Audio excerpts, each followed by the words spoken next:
You're watching NFL Daily by Chat Sports. Tyler Jones here with you. Thanks for joining us. On today's show, I got 5 burning questions entering the 2025 season on some of the hottest topics across the National Football League. We will get to those coming up in just a matter of moments here on today's show. Before we do, folks, do you want your team to be hoisting the Lombardi Trophy at the end of the 2025 season? Well, I need you to like today's video. Don't jinx it. If we get at least 200 likes on today's video, that guarantees that your team is going to be taking home the title. Hit that like button, and we'll get started here with today's show.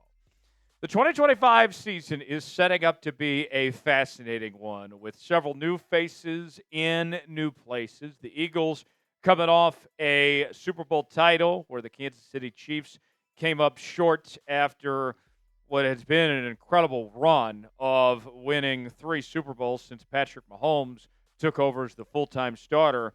But what is on the minds of NFL fans entering 2025? Let's start with the newest member of the Pittsburgh Steelers, Aaron Rodgers. Aaron Rodgers signed within the last few days after OTAs wrapped up for Pittsburgh, and now he'll take over as the full-time starting quarterback in his 40s after being released from the New York Jets. And the question that I have for both Aaron Rodgers and the Pittsburgh Steelers, it's a simple one.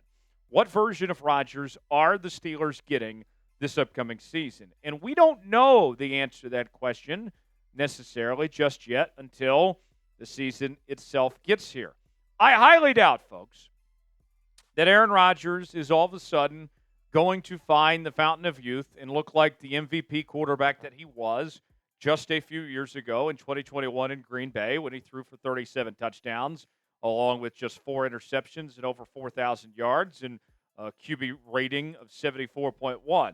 The version we saw last year, playing in all 17 games coming off the Achilles injury, was better than what he was given credit for, with close to 3,900 yards, 28 touchdowns, 11 interceptions. But there was a lot of chaos going on with the New York Jets in that organization, and that team was a major disappointment, and Aaron was talked about a lot for some of the dysfunction going on with that Jets organization. So with that said, you look at this Pittsburgh Steelers team, you got DK Metcalf there, you got a good run game led by Jaylen Warren. I like Freiermuth at the tight end spot. The offensive line isn't bad. The defense is one of the better defenses in football here. If Aaron Rodgers is playing at a high level, and we're talking back to the MVP version, which I don't think is happening, but if that version were to show up again, then the Steelers can be a contending team in the AFC. But if we see the version that we saw last year, at best, we're talking about the Pittsburgh Steelers maybe getting into the postseason, potentially winning a game in the wild card round, and that being it for Aaron Rodgers and the Pittsburgh Steelers. And this could be his final season. And ultimately, sure, that might be enough to save the jobs of Mike Tomlin and Omar Khan. But if you don't take the reset year, then you're going to make things harder on finding your future franchise quarterback next year if this is only a one-and-done scenario for Aaron Rodgers here. So even though you're bringing in one of the greatest quarterbacks to ever play the game, I don't think it's that great of a situation for Pittsburgh in all honesty here. They wanted Aaron 5 years ago. It didn't happen. And now they're stuck with a situation where they're essentially dating Jessica Alba at this point in her career. Jessica Alba was great in her prime, but now she's been divorced. She's got kids, a little baggage. Aaron was as good as it got in his prime, but now he's slowed down a bit, and he's got some baggage. He's not what he used to be, and that's the situation the Steelers find themselves in.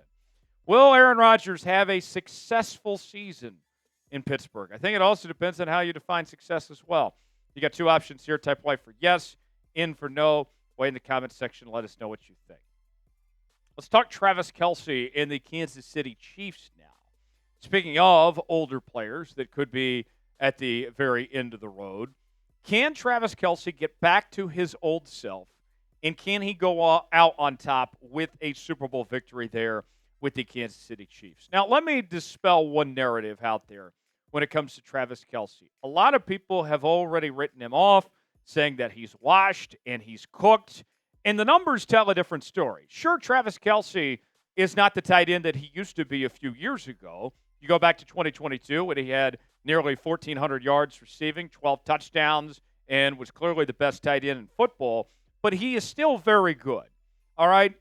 Last year, I would still put him in the top 10 among tight ends in the NFL with 97 catches, 823 yards, 8.5 yards per catch with 3 touchdowns.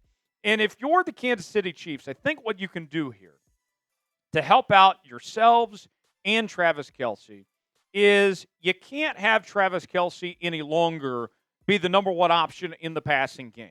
I think that needs to be Rashee Rice. With Rashee Rice coming back from injury, I think Rashee Rice can be a top 10 tight end, top 10 wide receiver in football and be your go-to guy. Use Xavier Worthy more and all that. And basically that can take pressure off Travis Kelce, where he's not getting double-teamed as much. He's down 25 pounds here. If Travis Kelce can take a secondary role in this offense, I think that we can see him look like his old self, but yet still be more productive and be a better benefit to both himself and the Kansas City Chiefs. And I think that's their best path to help them go out on top and win a Super Bowl title potentially, if he is willing and if they can work with him to kind of take a little bit of a back seat and pay things off in the long run there. I'm intrigued to see how that plays out for him. Folks, want to make sure you subscribe to Chat Sports, as we're not just talking about the National Football League. We're also covering the NBA and college football all year long, as well as some MLB and WNBA content as well. Stay up to date with everything happening in the sports universe right here on Chat Sports. You can subscribe for free. Doesn't cost you a thing. And you can turn on your notifications. That way you're the first to know when we have new content. YouTube.com/ChatSportsTV to subscribe now for free. You'll be glad you did. We're on to Cincinnati now. Joe Burrow and the Bengals. At the time of this recording, they have not reached a deal yet with Trey Hendrickson. And you look at the Bengals, it is a fantastic offense. Joe Burrow has been one of the best quarterbacks in all of football. He's played for a Super Bowl. Jamar Chase is a top 2 receiver in this league. T. Higgins is very good. But then on the other side, that defense is not good at all. Even with Trey Hendrickson a part of the equation there, they have a ton of holes and look like, in all honesty, one of the worst defenses in the NFL. So my question is this. Can Joe Burrow and the Cincinnati Bengals offense do enough to carry that team and make up for their lack of defense? If you're the Cincinnati Bengals, in all honesty, you should be thinking to yourselves, we got to score 40 points a game. We got to be playing Big 12 football out here, essentially. That's what you're going to need to do, is outscore teams. And last year, it didn't work. They missed out on the postseason, despite Joe Burrow having the best passing statistics of any quarterback in the league last year. It was his best season on paper of any season of his career last year. 43 touchdowns, 9 interceptions, close to 5,000 yards. He was extremely accurate with a near 71% completion percentage.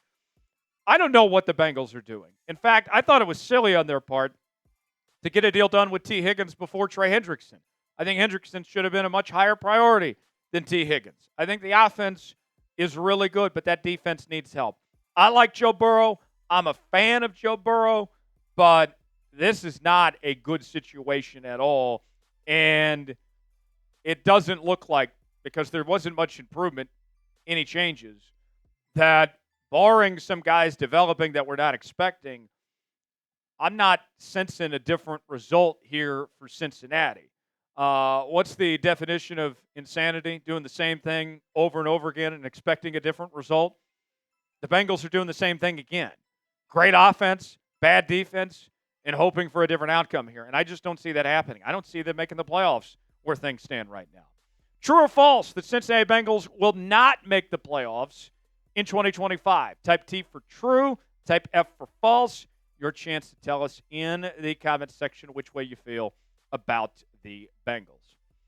Let's go to San Francisco now with the 49ers coming off a season where they missed the playoffs, just a year removed from a Super Bowl appearance. Brock Purdy has been paid, and they've made a lot of changes to this team. Deebo Samuel is gone now.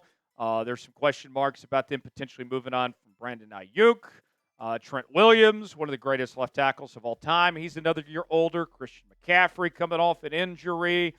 And we are seeing John Lynch retool this roster.